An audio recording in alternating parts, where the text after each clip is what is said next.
Eu quero, nesta noite, com os irmãos, refletirmos um pouco sobre o poder da morte de Jesus.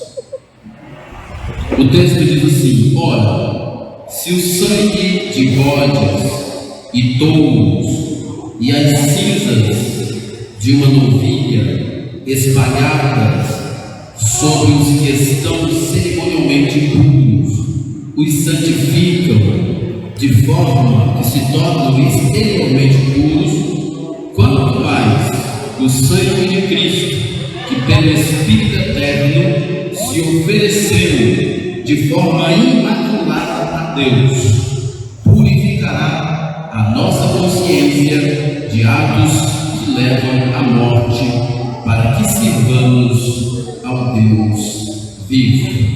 Amém? Glória a Deus. Branco, baixa um pouquinho. Isso. Baixa um pouquinho. Glória a Deus. Muito bem. Está bem para vocês aí, irmãos? Amém. Amém. Não? Muito bem. Glória a Deus. Se precisar subir um pouco o tom, eu subo aqui, para a gente poder manter um som não muito alto. Meus irmãos, nós temos aqui esse texto que é muito importante, onde o escritor aos Hebreus nos fala do valor da morte de Jesus. Ele cita aqui o exemplo dos sacrifícios do Velho Testamento, do Antigo Israel.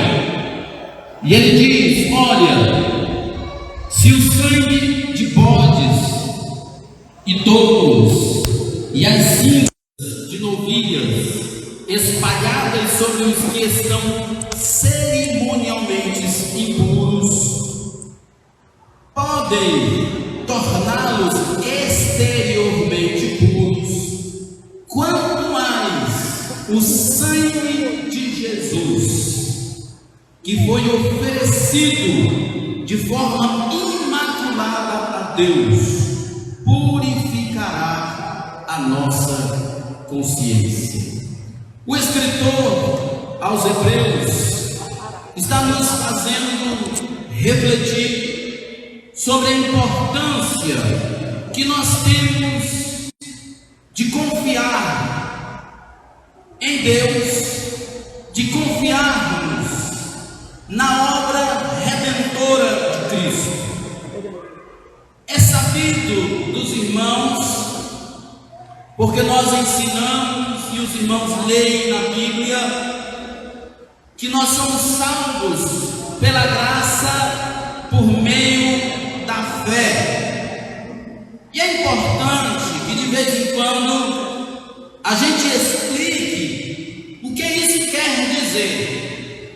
Quando Paulo diz que nós somos salvos pela graça, a expressão, o termo graça no grego significa dom, significa presente, algo que é dado, e não apenas algo que é dado, mas algo que é dado a alguém que não merece. O próprio apóstolo Paulo discorre sobre isso, e ele diz que a salvação tem que ser pela graça, porque a graça é um dom, porque se fosse de outra forma, não seria graça, seria pagamento.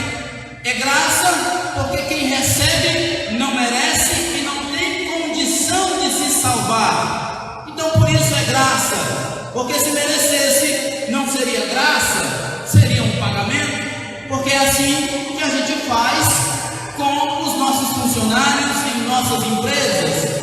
No final do mês, ou de acordo com o que se opera a empresa, é dado àquele funcionário que lhe é de direito, porque ele trabalhou e conquistou esse direito. Quanto a nós, a salvação é pela graça, porque nós não merecemos e não temos condições de adquirir nenhum mérito para a nossa salvação.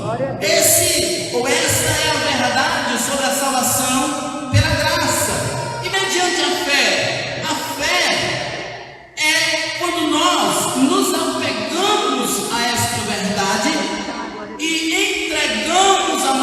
vida completamente a Jesus, confiando que o seu sacrifício na cruz é absolutamente capaz e suficiente para a nossa salvação. Nós somos salvos pela graça, porque nós não merecemos, e Deus nos salva pela sua livre vontade, pela fé, por meio da fé, porque nós precisamos nos render a esta verdade e confiar a nossa vida a esta verdade.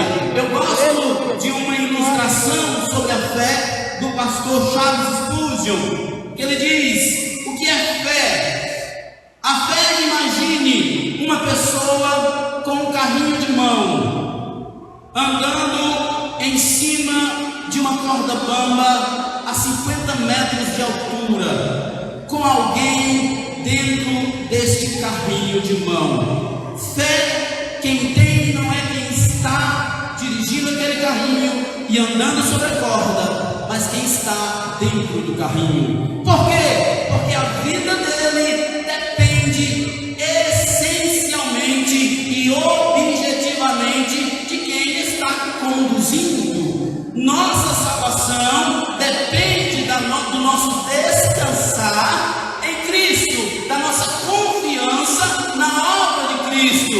Não depende do que nós fazemos, depende do que Cristo já fez. E o que é que Cristo fez? Ele cumpriu as exigências da lei, ele sofreu a ira de Deus para que o pecado que estava sobre nós fosse cancelado. Por essa razão é tão importante que nós meditemos sobre o poder da morte de Jesus, a importância da morte de Jesus para a nossa salvação. Que na verdade, usar a expressão a importância da morte de Jesus para a nossa salvação é usar um termo limitado, porque não há outro termo. Na verdade, é uma questão que não tem outra argumentação. Nossa salvação depende objetivamente e exclusivamente da morte de Jesus.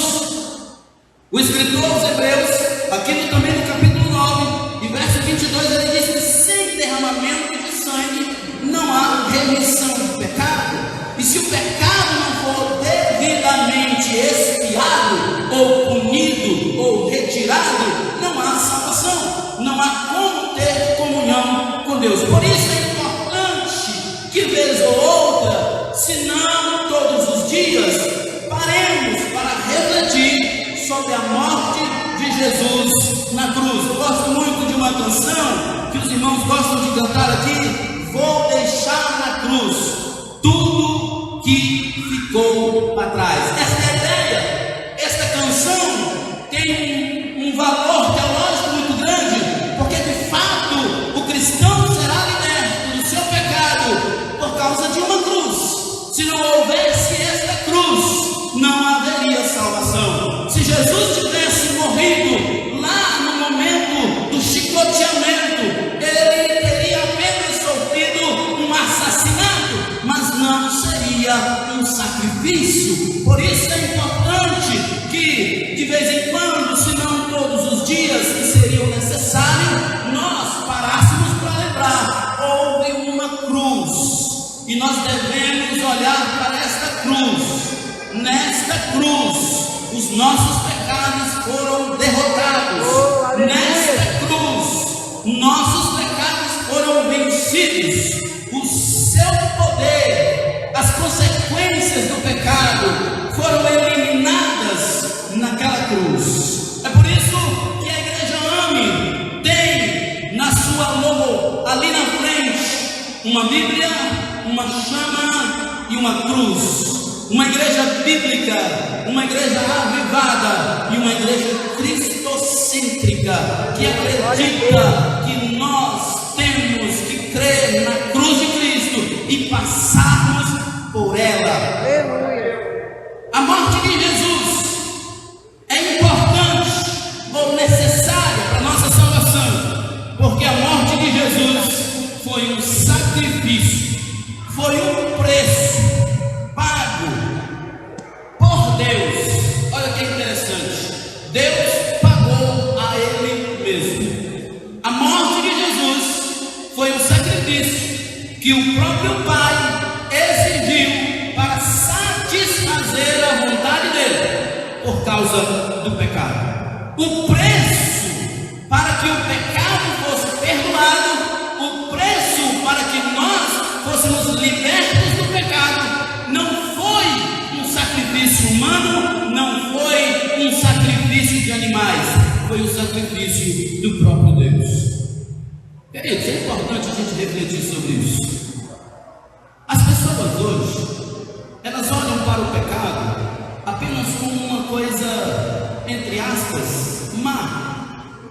O pecado não é apenas uma coisa má.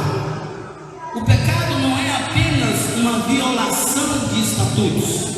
O pecado não é apenas uma coisa que socialmente, na maioria das vezes, apesar de que no momento que nós estamos vivendo nem isso é mais, o pecado não é apenas uma coisa moral. O pecado é a entrega da vida, da existência de uma pessoa a Satanás. Nós não podemos deixar de refletir que o pecado não